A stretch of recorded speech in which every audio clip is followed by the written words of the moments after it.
Hi, we're here to talk a little bit about some of the ways that you can have successful community scanning events within your community involving your library and protect possibly other community groups. So, who am I and why am I here? Well, my name is David Gwynn. I am a librarian at the University of North Carolina at Greensboro, and I'm in charge of the digitization unit. We digitize historical material and place it online. And a lot of that involves seeking out community relationships so that we can actually place more materials online, especially things relating to local history, working with underrepresented populations, working with schools, churches, any place that there's a story that needs to be told. And also in my personal life, I study the history of supermarket chains in America and Canada. So our agenda for today is first to talk about some successes we've had with community scanning events at UNCG, then talk about some things you'll need to think about before you have your own community scanning event, and some ways to manage things that happen at the event. And lastly, some things that happen afterwards, but that you're going to really need to think about beforehand because they should be part of your planning for the event. So why on earth would I want to do something like this? Community scanning events can be challenging. They can be difficult to set up. They actually are a lot more work than just sitting at your desk managing digitization in your own library or your other area of responsibility. So why would you want to do something like this? Well, there's a lot of reasons. The reason we've gotten into this is because we want to document hidden history, history that maybe isn't revealed through traditional archival methods or traditional museum methods. People that don't necessarily get a chance to voice their history. We want to also increase our visibility in the community and let our community know that we are custodians of the history of that community and that we're interested in these stories. We give underrepresented voices an amplifier, again, telling stories that might not be heard otherwise. And we can also use community scanning events as a way of providing support to related community initiatives, community groups opening new facilities. One we're working on right now involves working with a neighborhood association on a historic register application. All kinds of initiatives that can be supported and can provide you with people who have historical materials that also might be attending other community initiatives. And it's really important to meet your users, to meet your community, to see who you're actually making this material available to, and maybe even pick up some hints on how you can do a better job of that. And last but not least, there's probably a good chance you might see a lot of cool stuff if you do this. That's a big thing for me, I have to admit. So we have links here, and I'll actually be sharing the presentation through some method that I'm not entirely sure about right now, but you'll have access to all these links so that you can go look at these collections a little more. This is a listing of some of the different organizations and individuals and groups we've worked with for community scanning and just community outreach and digitization projects. We have worked with the Hayes Taylor YMCA. We've done a lot of documentation. Since it's not all things that happened 50, 60, 100 years ago, we also spent a lot of effort documenting the Black Lives Matter demonstrations and street art that happened in Greensboro. There's the Pride of the Community collection, which focuses on the LGBTQ plus community. We've worked with local individuals and educators. Anybody that's got stuff and a story to tell, we want to talk to and find out what they would be willing to let us share. Here you have Walter Lewis McNair, who was the first African-American pharmacist registered in Greensboro. And on the right, moving forward about 100 years, you've got a cute little youngster who was at the Triad Women's March a couple of years ago in Greensboro. A few other community projects that we've done in the past you can see here. And when you get the slides, if you want to later, you can actually click on these and see some of these and see some of the work we've done. We're pretty proud of it, and we think it's a good way to build relationships with our community and reflect what our community really looks like. So you've decided you want to have a community scanning event. What do you need to think about beforehand? you need to think about a lot of things beforehand. It's not one of those things where you can just show up somewhere with a scanner and everything's going to work right. You obviously got to have some planning beforehand. Some things you want to consider before you start is who your target audience is, who you want at this event, and who you're working with, what your location is going to be, and what are some of the logistics related to that location, how you're going to handle publicity, because without publicity, you're not really going to have a whole lot of attendance. What equipment are you going to need versus what equipment do you already have? So are you going to have to come up with some new equipment for scanning days that might be more portable than what you currently have? And a big thing to think about before you start is, what's your ultimate goal? What are you going to do with this stuff after the event? Which is maybe a bigger thing to think about than you thought going into it. But let's think about target audience. Are you going to work with a specific group, a specific organization? We've done that very successfully in a couple of cases. One of our most successful community scanning events was at the Hayes-Taylor YMCA in Greensboro. We were working with them as part of their Youth Achievers program, but also set up a community scanning event at an open house for their brand new facility in Greensboro. And it was one of the most successful events we've ever had. It's good to work with a specific group or organization. We'll dive into a little bit more about this a little bit later, why you might want to go this route. But you might also just want to target the entire community. You may want to just set up at some event or some location and say, if you've got material that's historical and you want to scan it, bring it to us, invite the whole community. Or do you just want to target anybody you can convince to show up? And honestly, you're probably going to be willing to do that no matter who your official target audience is. But you're probably not going to want to turn people away. So how about your location? Some things you want to think about specifically for location is whether it's accessible. And by that, I mean, not just is it accessible to disabled persons who need accommodations, but is it also accessible by transit, for example? Is it accessible and easy to park at? Can people find the place? You know, is it hidden? Is it hard to find? You need to make sure that people know how to get where they're going, and so that they're not confused when they get there. You need to make sure you've got power and connectivity, lots of outlets, and you're going to want to bring along things like power strips to help along with that.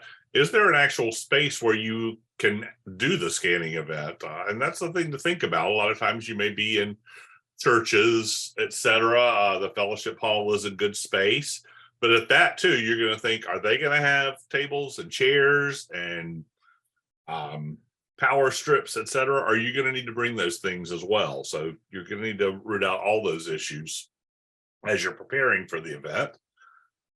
Publicity. I cannot stress publicity strongly enough. If you don't have the publicity, you're just not going to have people there. And you need to really go all hands on deck looking for publicity for these events. Anybody you can talk to, universities, schools, anybody that might be interested. Your city and county government, for example, on one of the upcoming events that UNCG is working with, we're actually working with the planning department in Greensboro on a historic register application. So your city, your county, museums, your partners. If you're working on a specific project with a group of partners, make sure that they're also using all their resources to bring in traffic to you. Social media, obviously, that's the way people know about events now. Traditional media is still important and more important than you may think, particularly when you're dealing with historical material, because by definition, you might be dealing with a slightly older population who is still more in tune with traditional media, newspapers, etc. Newspaper coverage actually brought us some amazing, amazing participants and finds at one of our community scanning events. So don't overlook newspapers. You may think they're dead. They might not be dead, quite as dead for a lot of your potential attendees as you might think. Churches are a big thing. We're in the South. You got to understand, churches are where the history is here, and you avoid working with churches at your own peril.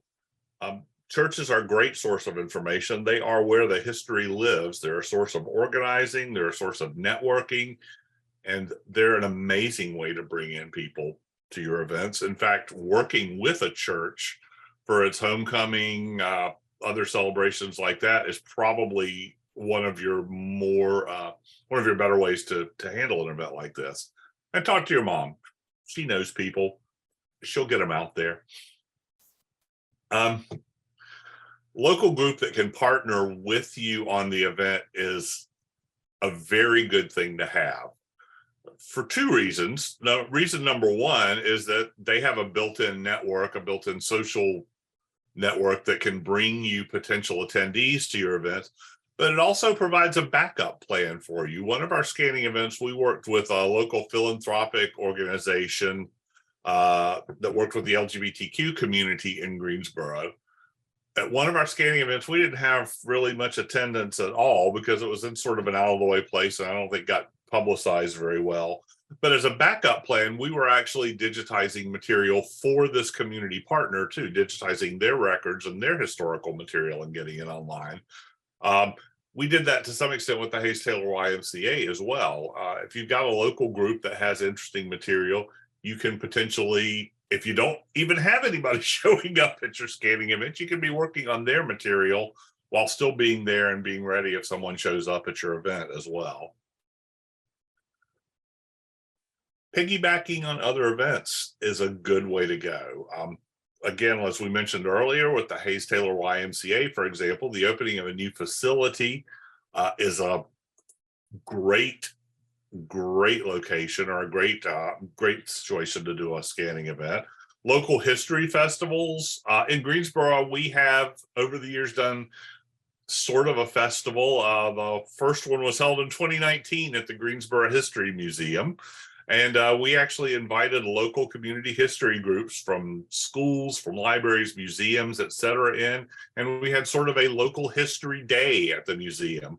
We had presentations, we had a scanning station, we were doing short oral histories with people, and all the other museums, et cetera, were bringing sort of material from their collections, showing people what they had.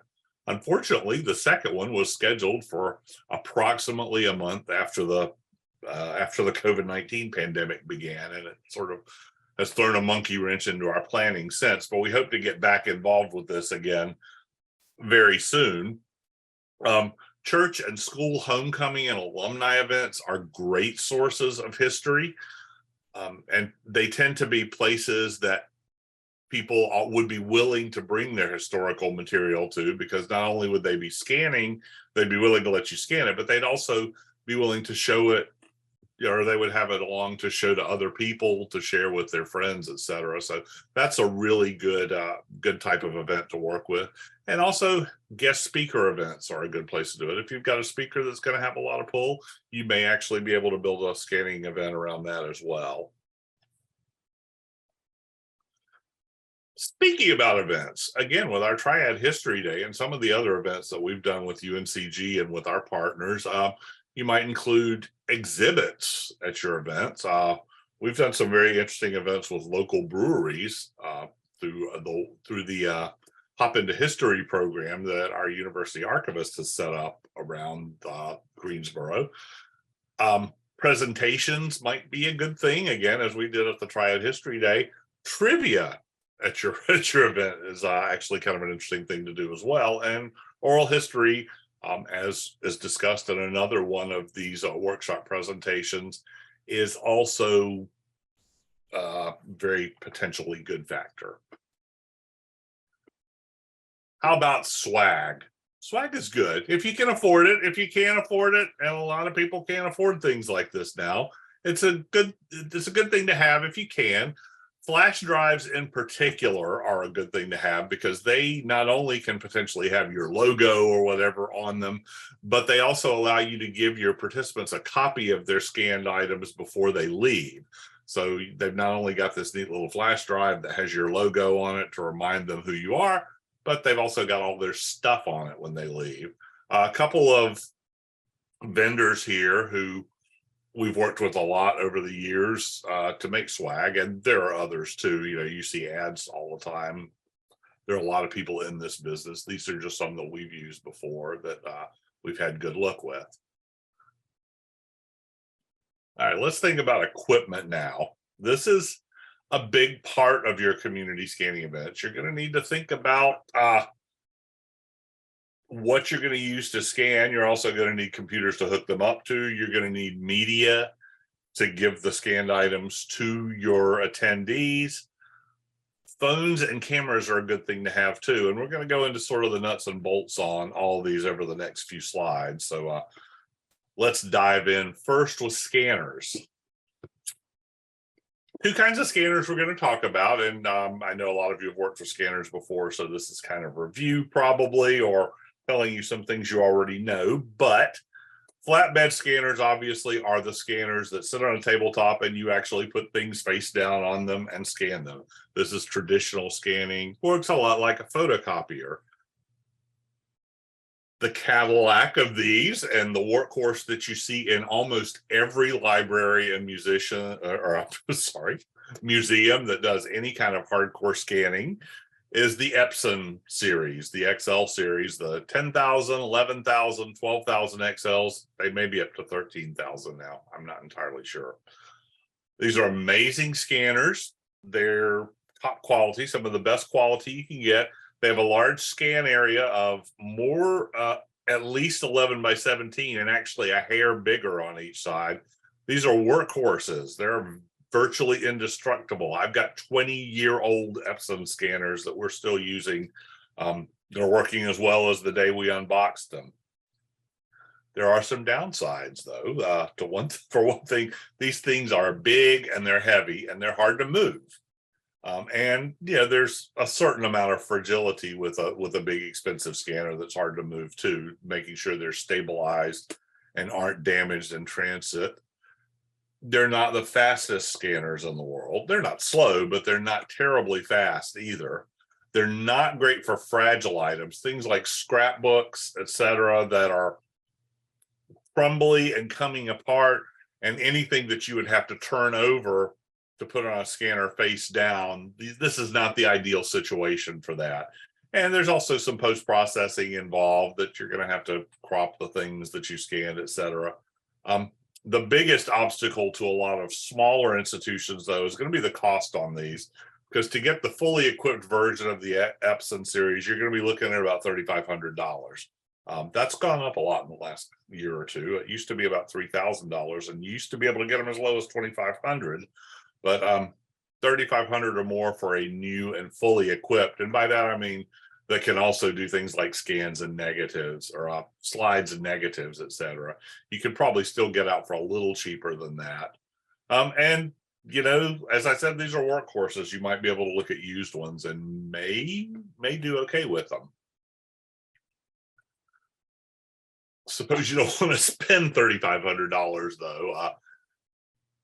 We tend to try to stay in the same family for all our scanners so that we have a similar user experience for all our students, et cetera, that are working with them, and so that we can use some of the same drivers and same software. We've worked a lot with the Epson V19 and V39 series. Now, this is a cheap and relatively portable scanner. You can get them for under $100.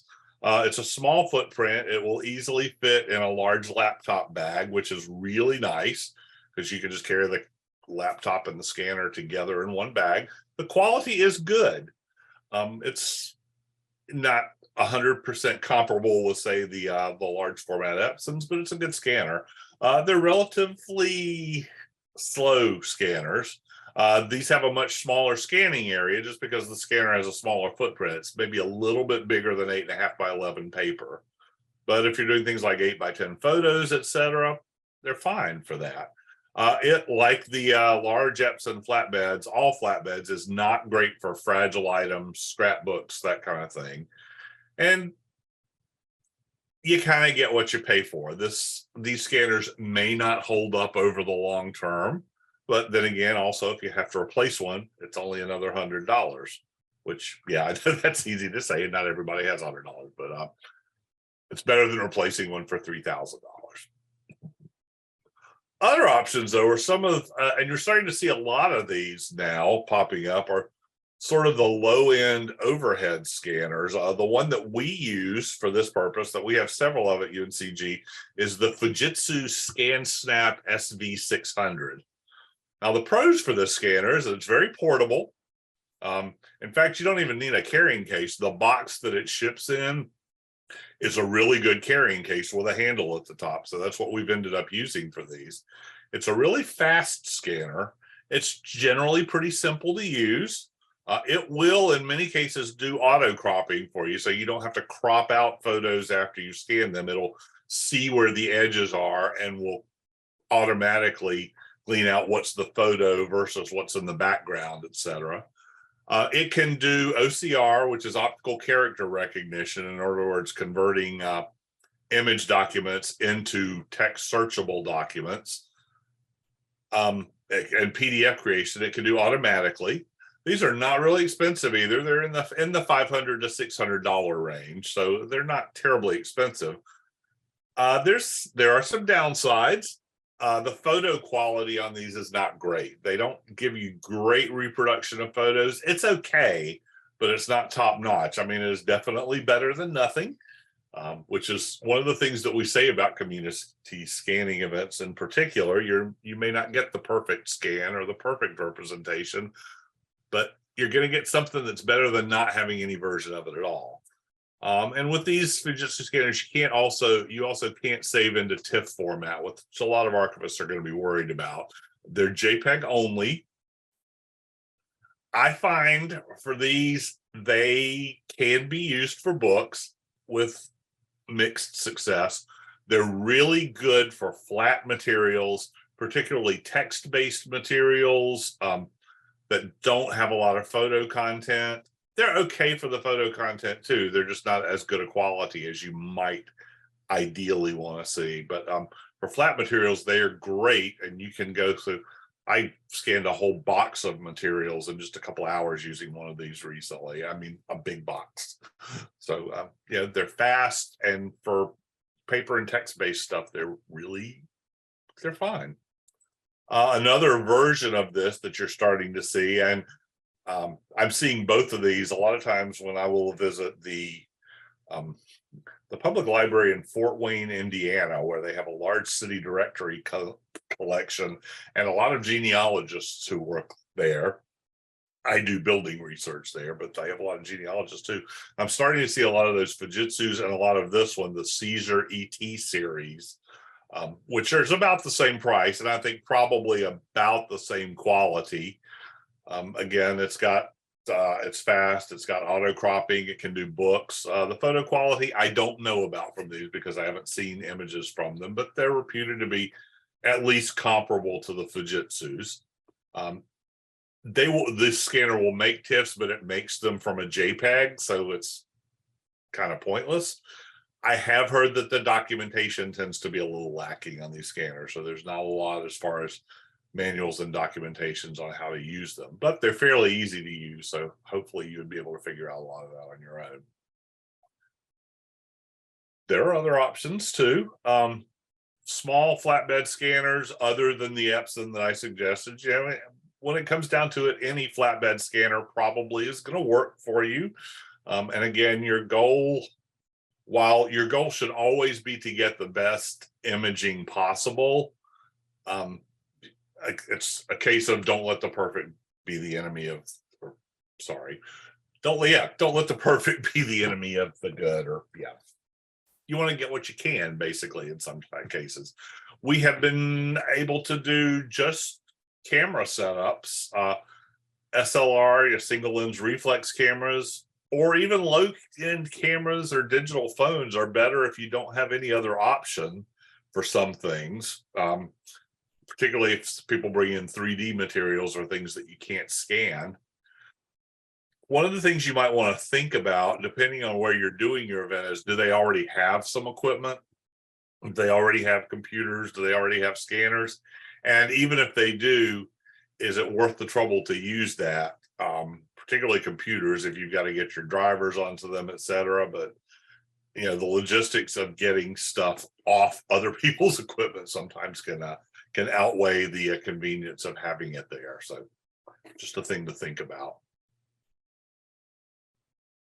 So how about software and accessories? Well, first and foremost, you've got to make sure that if you're using, say, a computer that you're borrowing from somewhere, that you actually have the scanner driver loaded on it, because otherwise your scanner is not going to do very much. You might want to have some basic editing software loaded so that you can give a reasonably good image to your participant who is having their stuff scanned. Spreadsheet software is a really good thing to have access to on a laptop, and preferably not cloud-based, not Google Sheets.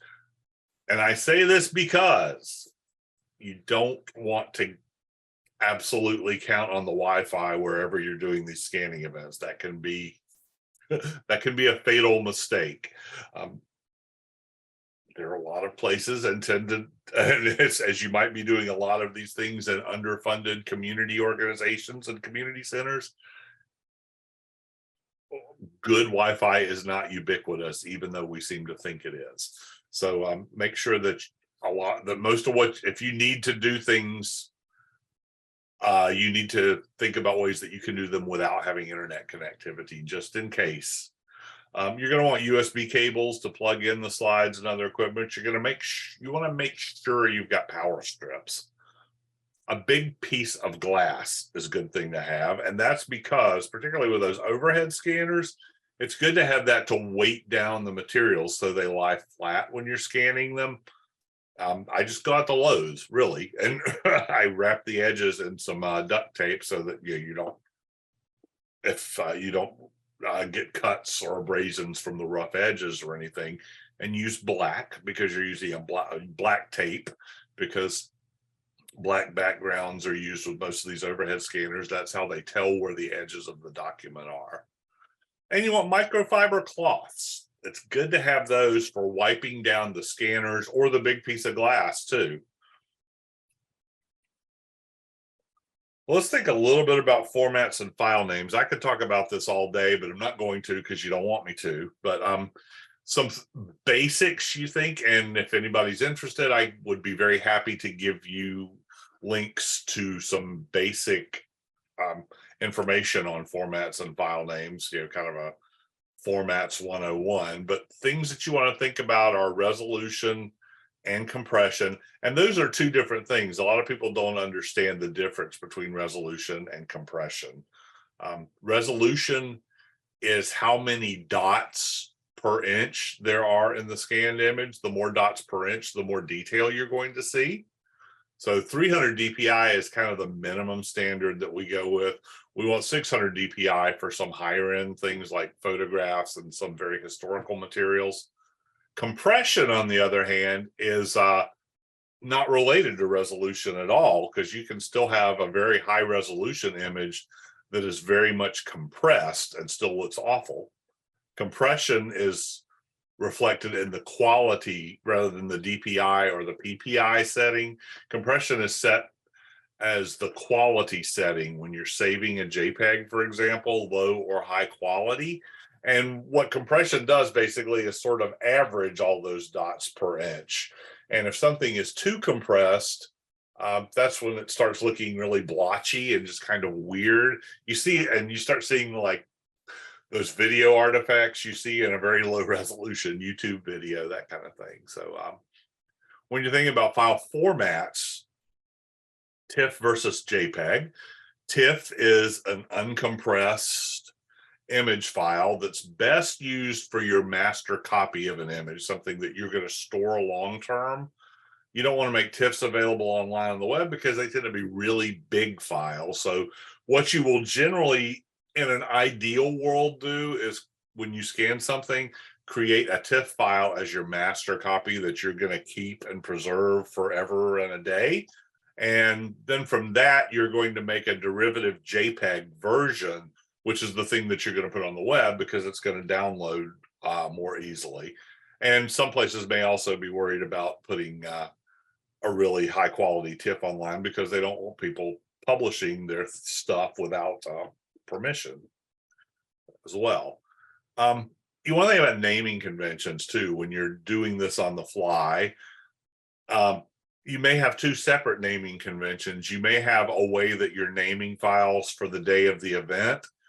And I think at minimum, what you're going to want to do is within your file name, you're going to have the name of the person, or at least the last name of the person, and a way that you can associate that with a full name, like a spreadsheet or a list or something.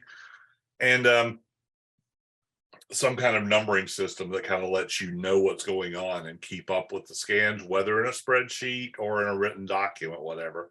And you may want to change that naming convention long-term so that it fits in with other things that you've scanned or that you're saving long-term. But you need to plan for how you're going to do that, not just sort of start scanning and let the file names drop where they may, because if you do that, you're going to have a mess and it's going to be really hard to identify the stuff that you're working with when you get back to your museum or to your library or your archives. So we said there was a big thing that you needed to think about before the event, which is what you're going to do with the stuff long-term. We're not going to talk about that yet, but I put in this placeholder just to remind you that it is still a thing that you're supposed to be thinking about before the scanning event, but we're going to talk about it a little bit later. So keep that slide in mind. Hey.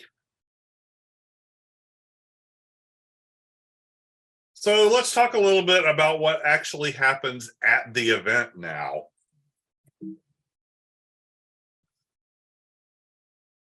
To start with, and thanks to Lisa Gregory from the North Carolina Digital Heritage Center, with whom I did a presentation on this very subject a while back, and I gleefully grabbed some of the images from that presentation to share in this one too, which she created, and I thank her for.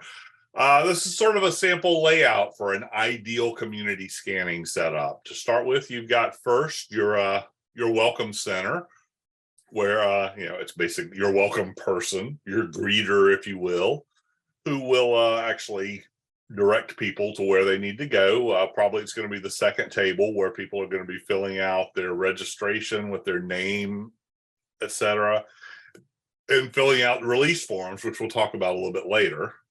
And then they're going to direct people to, ideally, you might have more than one scanning station there. And usually, if you can, if at all possible, two people at each station, one to do the actual scanning and one to do the recording of what you're actually scanning and the details about it in a variety of ways, which we will again talk about in just a minute. So first up, the greeter, who welcomes people, who explains the process, who directs them to the next stop, and also explains the ground rules from the scanning event. And you've got to have some rules. You don't want to tell people what to scan or what to bring, but you also, again, have to have some ground rules, because there are some things that you just can't work with. So it's important to set these expectations from the start.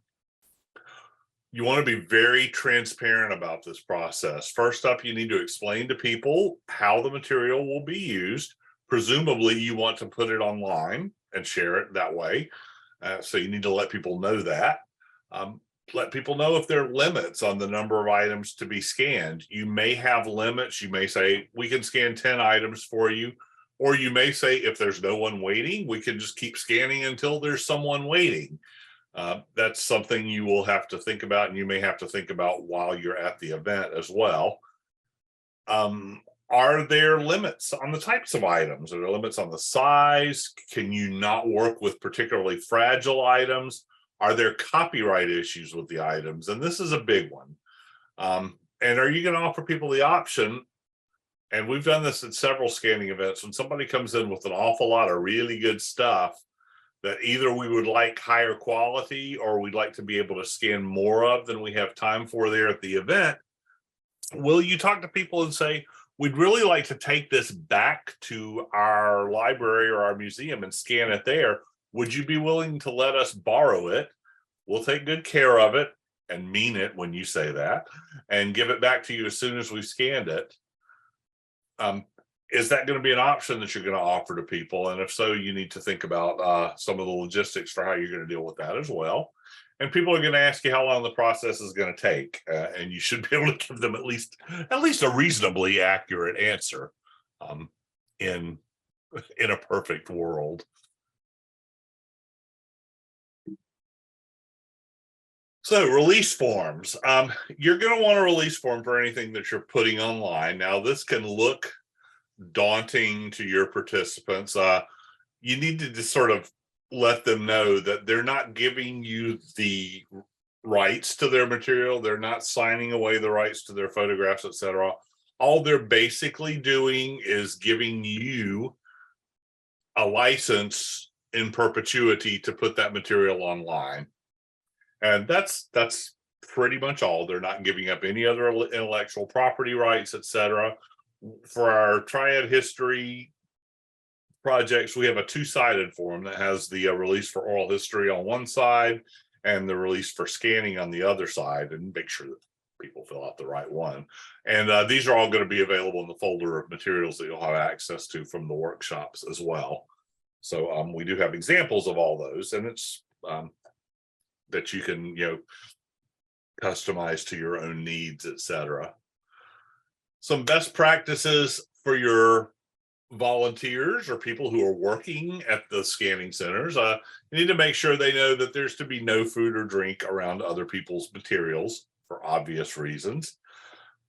They should be writing with pencils only.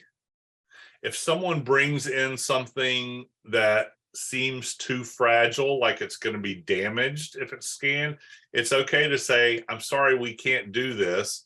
If you can offer them another option, like letting you take it back to your library to scan on a different machine, that's great. But you don't want to damage people's stuff, and you want to recognize that. People ask about cotton gloves a lot.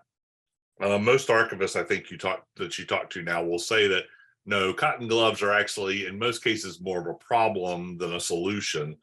The only time that we ever use cotton gloves are if we're dealing with negatives or slides or film, for example, because using those cotton gloves with paper material, you can actually end up doing more damage than good, because you don't have as much dexterity, and you're actually more likely to tear or damage something when you're in the gloves than when you're not.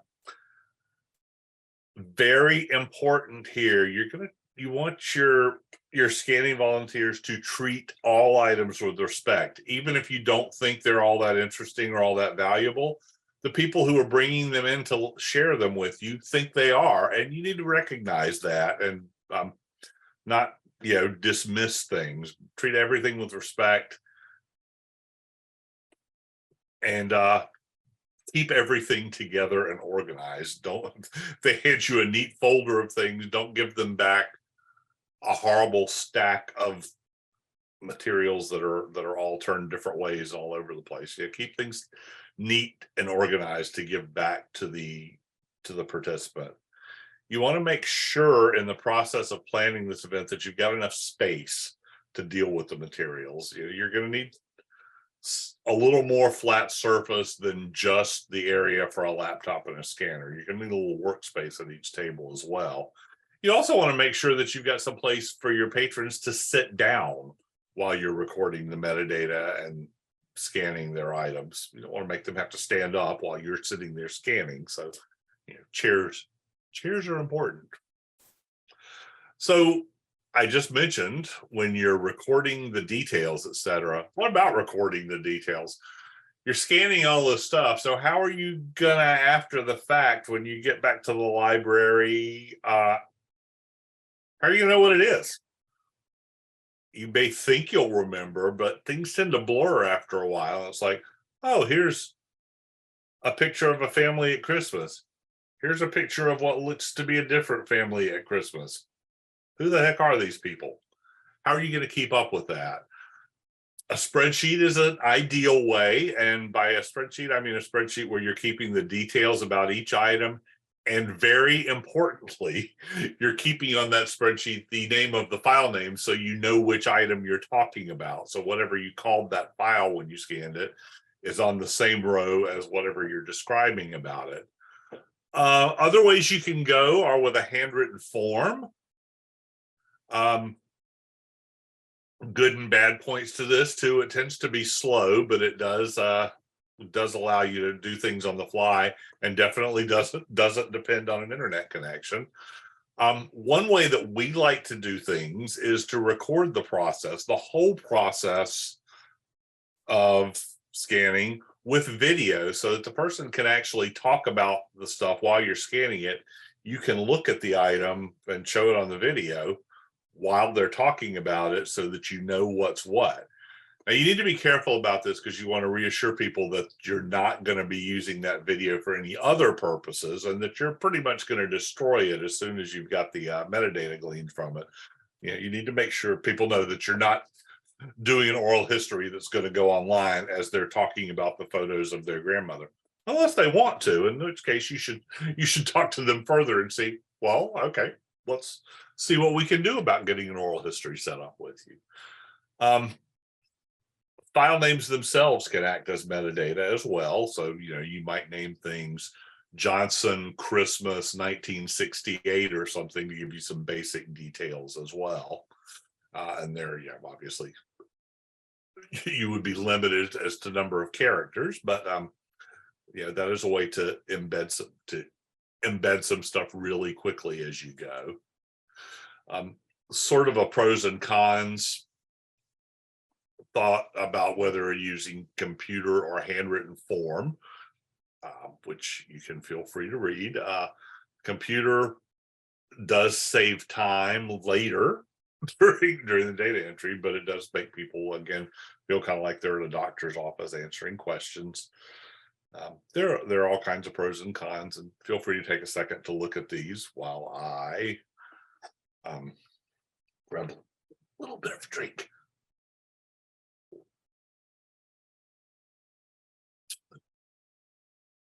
Okay, that's the part where we made this seem like a live and in-person event. All right. Some other things to consider for getting the details. If you've got photos and they've got captions and details on the back, consider scanning both sides of the photo so that you actually capture that material. Understanding, however, that when you're creating your metadata later, that information may be wrong. Rather than authoritatively stating that this is the opening ceremony at the Turrentine School, you might want to cover yourself by giving a description along the lines of, caption on back reads opening ceremony at Turrentine School. But again, video recording of the process.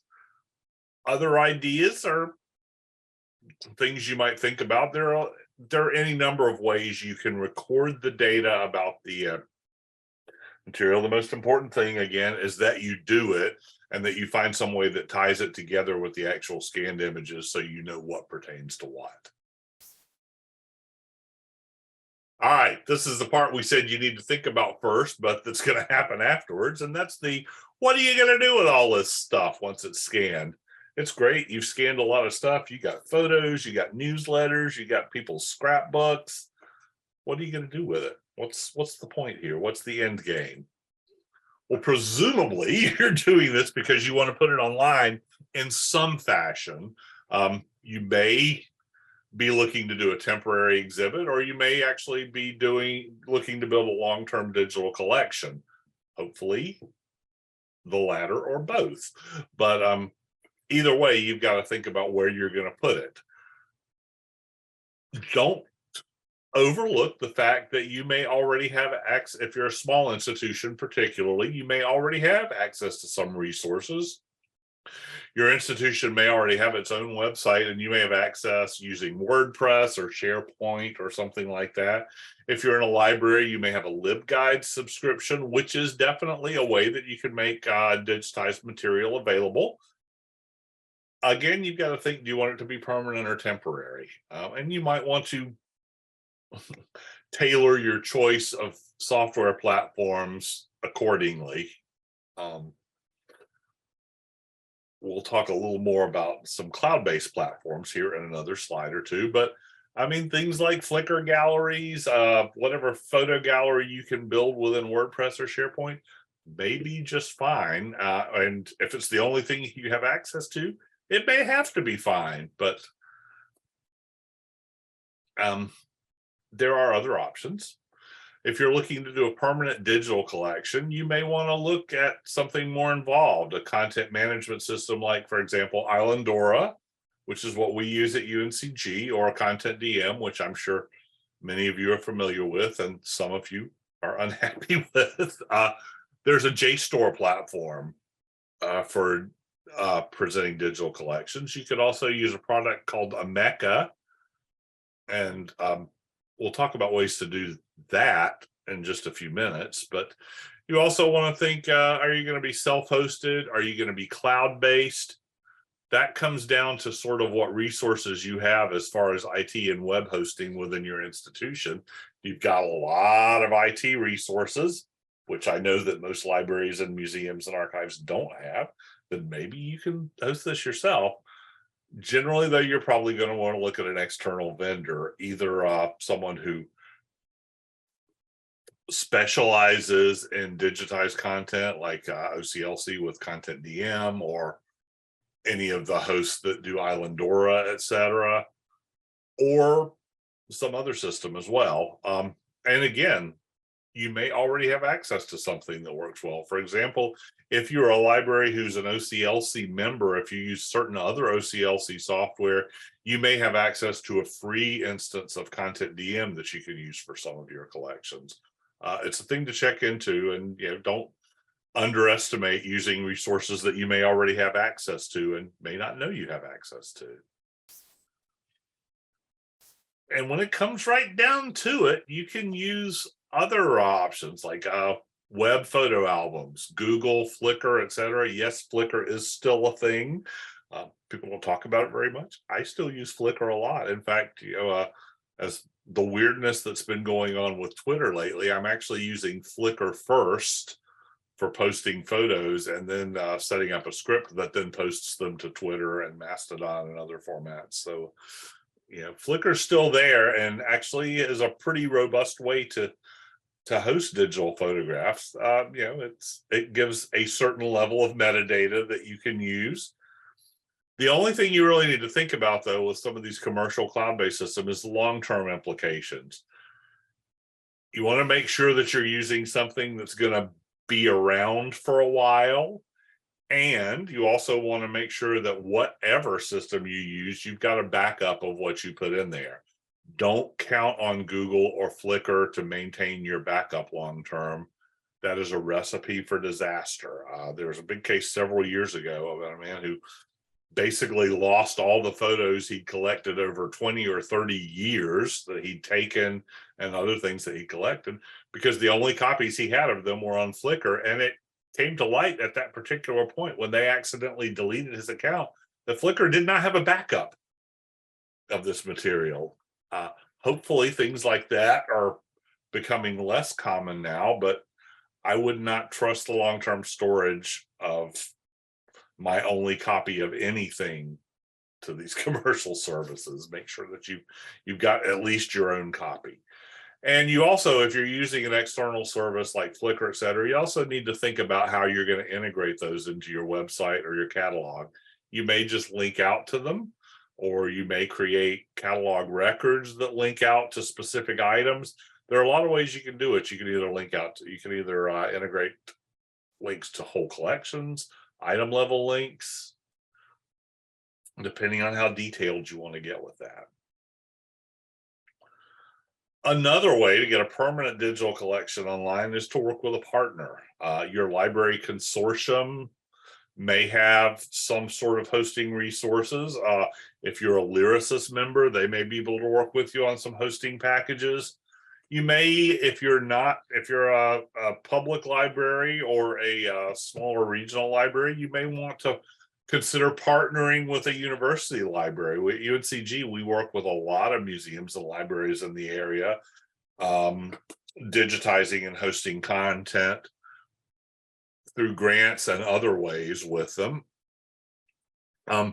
Also, a resource for every library in North Carolina that I cannot stress the importance of nearly enough is the North Carolina Digital Heritage Center. And while they may not be able to host your materials for you, they can give you lots of options. They can give you, to start with, lots of information about scanning and potentially digitizing material you already have. And they've got incredible resources and information that they can give you on ways that things can be hosted, et cetera. They're sort of a one-stop shopping center for digitization in North Carolina. Take advantage of that. It's an incredible resource. So speaking of resources, here are some resources. I've talked about the North Carolina Digital Heritage Center, and again, I can't talk about them enough because they are incredible. Reclaim Web Hosting is a librarian's best friend. Reclaim is great. They're actually built with a library focus. It's a web hosting platform that's, number one, not terribly expensive at all. You can get plans for like $30 a year, which are actually fairly robust plans. And they have one-click installation of things like WordPress, Drupal, which is a content management system sort of like WordPress, Omeka. I think they also have regular Omeka and Omeka S, which is the slightly different flavor of Omeka. And Omeka is an open source digital content management platform where you can actually put digital collections online. And you could do a one-click install of Omeka with Reclaim Web Hosting.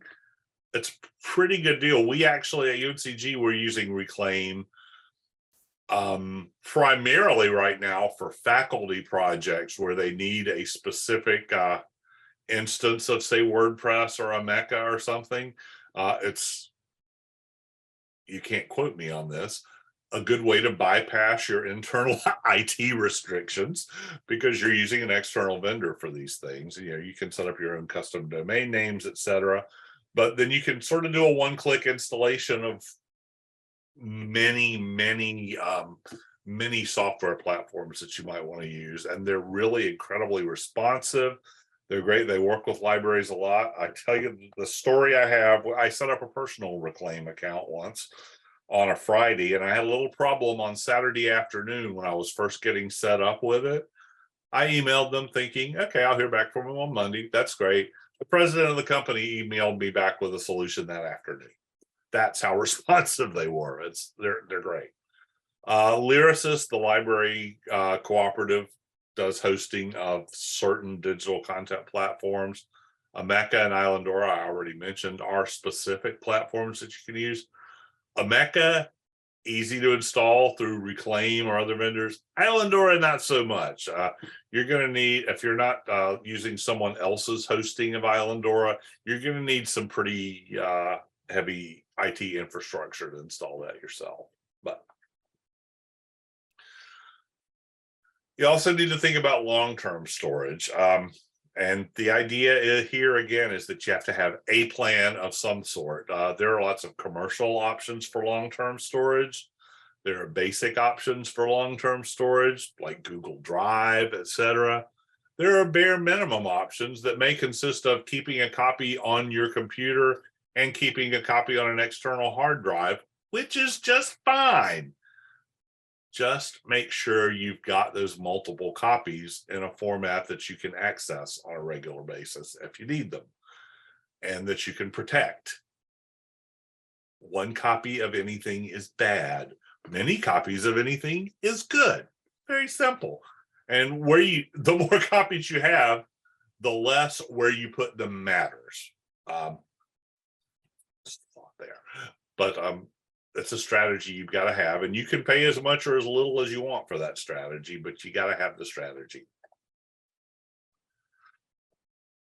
So once the reality here, let's talk about the reality of community scanning days. Most events do not result in a huge turnout or a lot of new materials. That's just the way it is. They're either not publicized enough or you don't get enough traffic in. You're not Sometimes you're going to get a lot, don't get me wrong. Sometimes you're going to get a huge amount of incredible material, and we have in some cases. Sometimes you're not, but they're still worth the effort. Why? Because they give you a chance to engage with your community. They give you a chance to increase the visibility of your institution.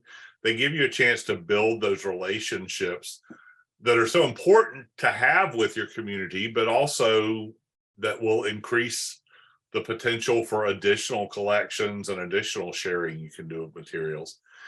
And maybe most importantly, they demonstrate your commitment to the community. They show your community that you're out there trying to get the stories that nobody else is telling.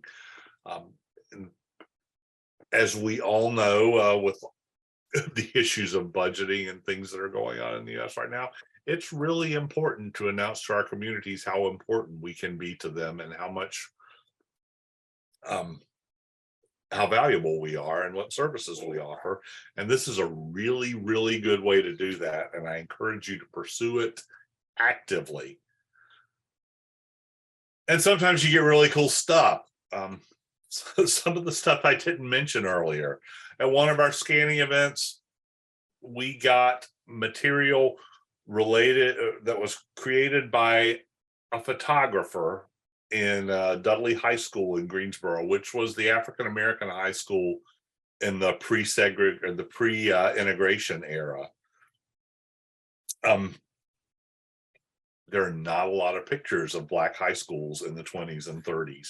And this guy was a photographer who took pictures of the school. So we actually have this material online now, so that there's actually a record of that school. Some of the stuff that we're coming up with now, photos of neighborhoods that were knocked down during urban renewal, people's family pictures, etc. Some of the stuff that we've uncovered and working with community outreach and scanning has been just amazing. And I can't stress enough the potential for this. The other reality is that you're going to make mistakes. You're not going to get it perfect. The world is not going to end. As we say, yeah, there are archival emergencies, but nobody lives or dies because of them in most cases. You're going to do the best you can. And obviously you want to do the best you can, but you can't stress too much if it's not perfect. You need to have some fun with it. And you want to make sure that your patrons have some fun with it too. It should be a happy occasion for everybody, not a stressful occasion. So, go forth, have fun. And now that you don't have to be perfect, you can be good. I had to fit in the quote somehow. There's more. You might be able to actually access slides from this workshop video, from a community scanning event, some release forms, some brochures, and other material that's related to this series of workshops by scanning this QR code now. Hopefully that'll work for you. I'll leave it up there for a second. Or you could just rewind. Yeah, that's right. Rewind. Wow. What an analog metaphor for cassettes anyway. Questions and comments are not really an option at this point, but if you have questions or comments and would like to get in touch with me, this is the way you can do it. I thank you for your attention and for attending, and I hope this was useful for you. And if I can help out in any way or offer you any inspiration on how cool a process this is, let me know. Thank you all and have a good rest of your day.